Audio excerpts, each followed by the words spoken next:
Hi everyone, today is July, I'm not sure what today's day is, but it's video log day 26 finally. I think last time I said that wrong.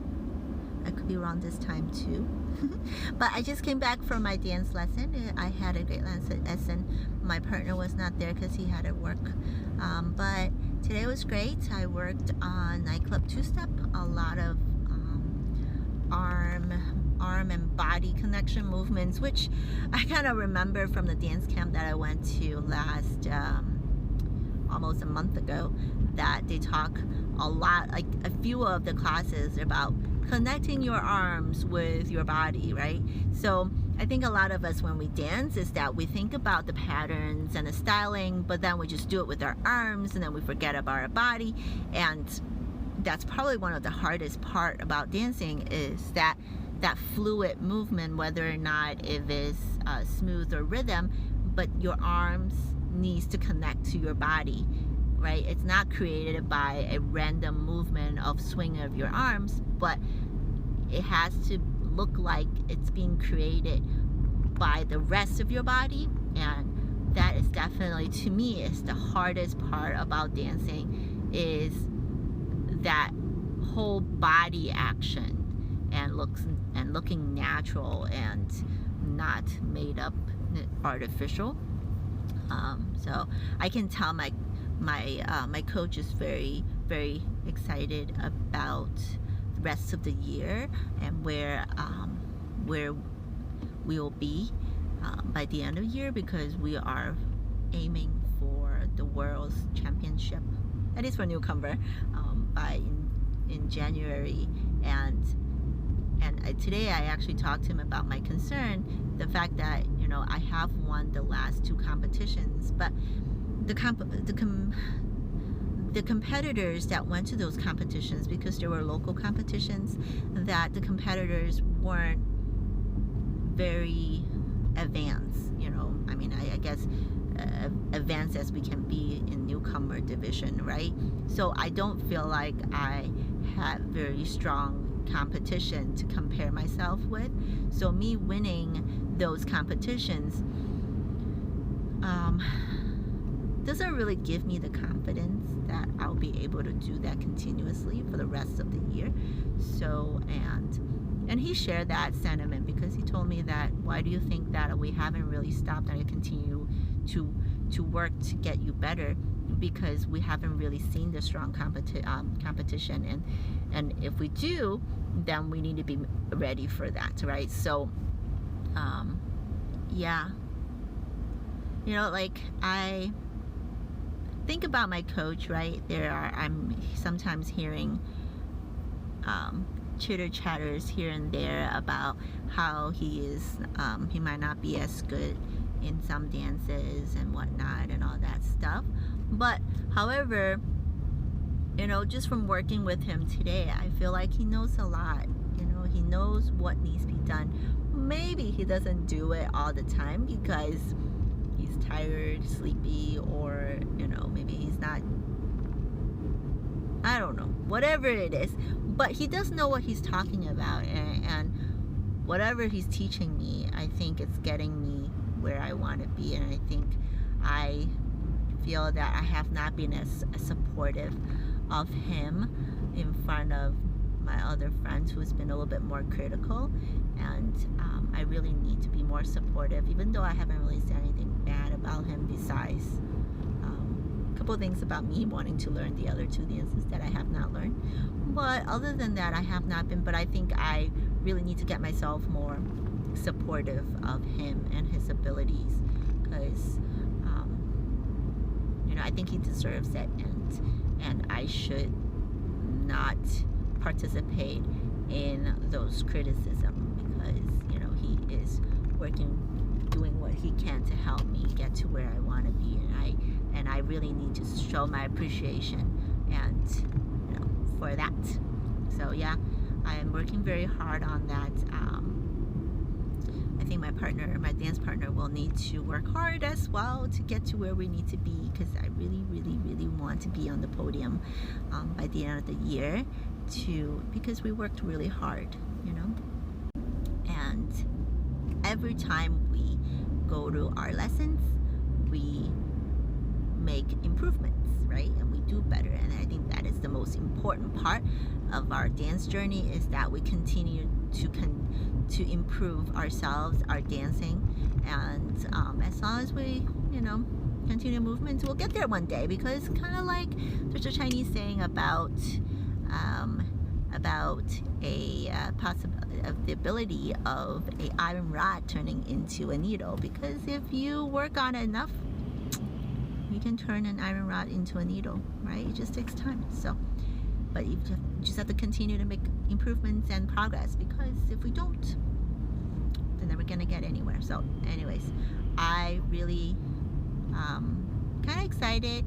And so then sorry, I am continuing my exercises for the Sliva, the Sliva method.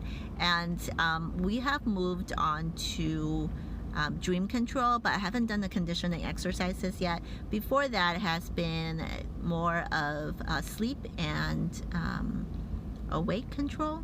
And it's kind of cool because I think it's working, but I kind of have to test it out a little bit more, because part of the exercise is that we should be able to fall asleep on cue anytime if we want, and that we should be able to also wake up without an alarm clock. One of the problem is that for the first part about falling asleep is that I'll usually fall asleep anytime I want, right?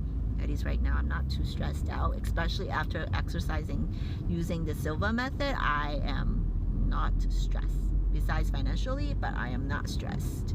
Not really that stressed either, right? So it's not like I need money to eat. So right now I can't really test out that sleeping thing unless I try to get myself to fall asleep in the middle of the day, which I can normally do that too without a lot of trouble. So I'm not able to test that out. But I did test out the awake control, which means that without the alarm clock, getting yourself up at the time that you want. So I actually did that for 2 days, because I was thinking one day might be a fluke. So I've set myself to get up at 8 o'clock 2 days ago. And I woke up around 7:50-ish, something like that, 7:55. And so I was like, maybe that was a fluke, but I did wake up and I felt quite awake, because the whole point was like you're supposed to awake yourself and then also feeling awake and feeling better than before. You're supposed to be not sleepy, and I didn't feel sleepy, except I stayed in bed and I fell back to sleep again, and I woke up a little bit after that. So then I was thinking maybe that is not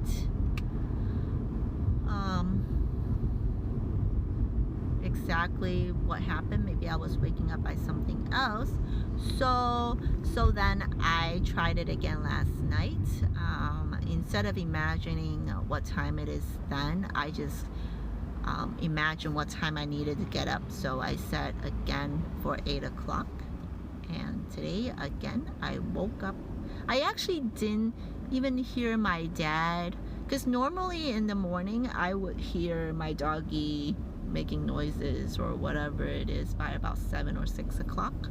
And the funny part is, I think I did, but I feel like I was kind of still deep asleep. So it didn't really bother me. It didn't really wake me up at all. And then I actually woke up at 7:58, 7:59. Maybe my internal bio clock is a little early, because I'm not waking up at 8 o'clock. I'm like a few minutes before 8, so it's kind of funny. Yeah, so with that conditioning, seems like I am waking up where the time that I want. So I'll continue to test it. I feel like I need to test it where I need to get a little bit earlier, not my normal time, and maybe that will be a further proof. But at this moment, at least the twice that I need to wake up at 8 o'clock, I have been able to wake up before the alarm clock. So yeah, you guys are interested, let me know, because I think it's really cool. So the next thing, the next section is about dream control, where you condition yourself to be able to remember a dream or remember multiple dreams, or once you get that, you should be able to dream that dream you want. Now that is cool.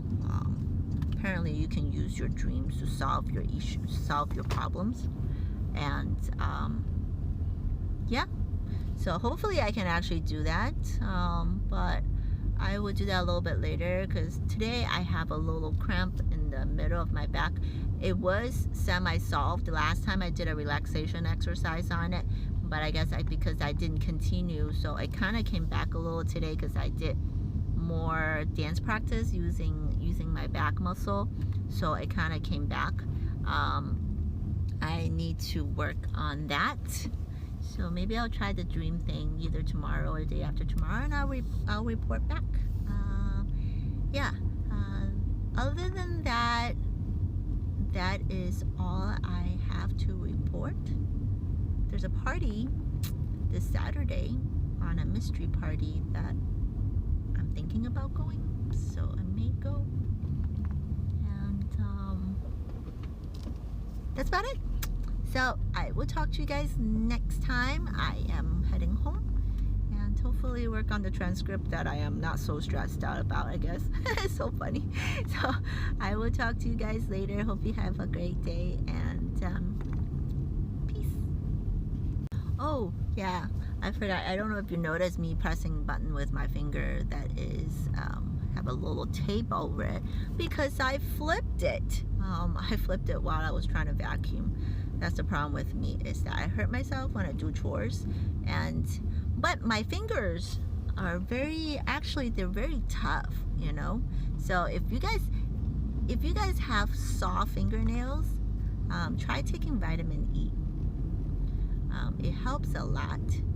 And also take like keratin or collagen supplements. I think they have those things like that. I believe it's vitamin E that you should take, but if you can increase intake of keratin, that will help your nails. Try that, because I just remember, because I was suggesting that to my dance partner, because he said he has very weak nails. So I said, well, it's all about keratin, so if you can have supplements on that, I think that's what it is. If it's wrong, I'll report back next time that you gotta take supplement on that. And so he said he had, and he's reported back that he said his nails feels actually stronger, not huge amount of stronger, because there's some that's still a little bit soft, but it's getting stronger. So if you guys ever have problems with that, try that, because my nails are always pretty strong. And you know what it is?